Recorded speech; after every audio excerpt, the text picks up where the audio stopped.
In May 1989, Mikhail Gorbachev arrived in Beijing for the first official contact between the Soviet Union and the People's Republic of China in 20 years.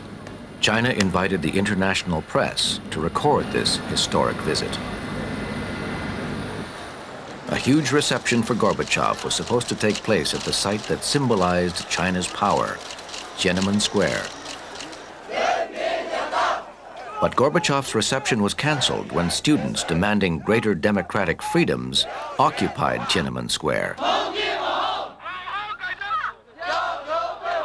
The government accused them of being counter-revolutionary and threatened to arrest any taking part in the protest.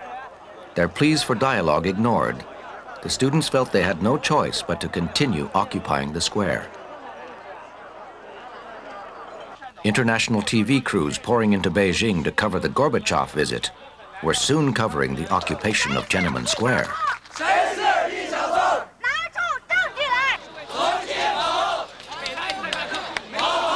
Even the hardliners in the communist leadership did not want confrontation with the international media present. So for the moment, they did nothing.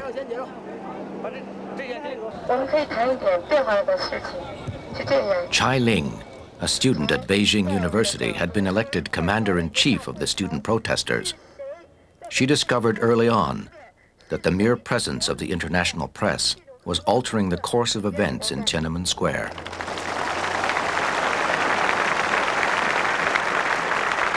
I have to give credit to the international media. We believe strongly was because the whole Beijing and whole China was watched and supported by international media. Therefore, we have a sense of security.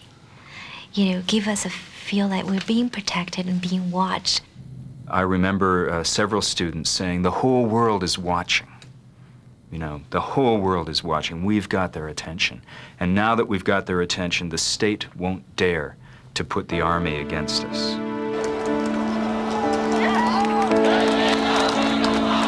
Students from across China poured into Beijing, joining the hundreds of thousands of protesters in Tiananmen Square.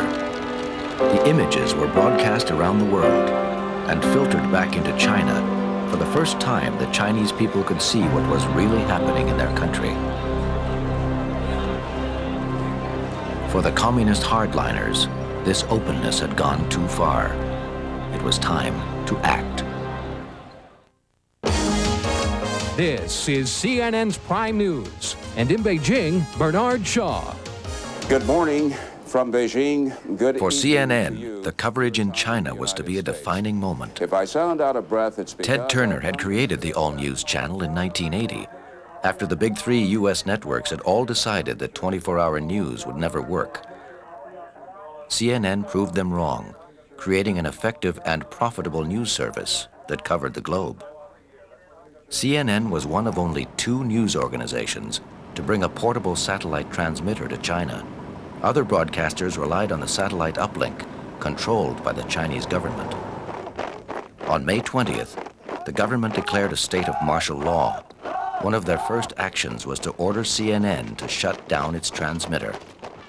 I'm being told that the government officials are coming into the CNN control room now, and let's just watch what happens. Now I'm here announcing that CNN should stop the movable Earth station and its transmitting frequencies right away.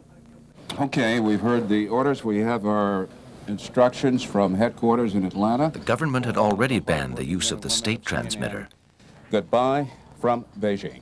and they believed shutting down the CNN uplink would blind the world to the growing crisis in Tiananmen Square.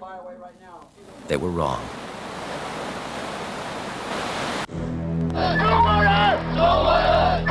Even without satellite uplinks, pictures of Tiananmen Square were being smuggled out of China for the world to see. Constructing the goddess of democracy would be the students' final insult to the communist leadership. Then came the night of June 3rd.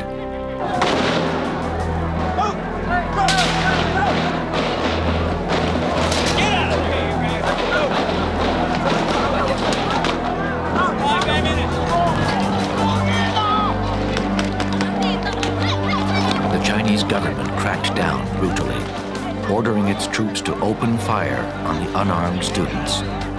The few television crews and reporters who remained in the square were able to show the world the horror of the Tiananmen massacre.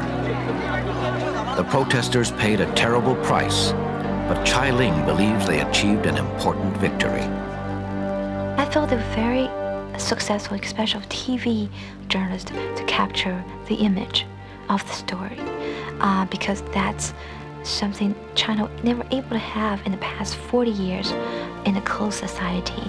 So it is the first time for the Chinese people to realize what was going on in China.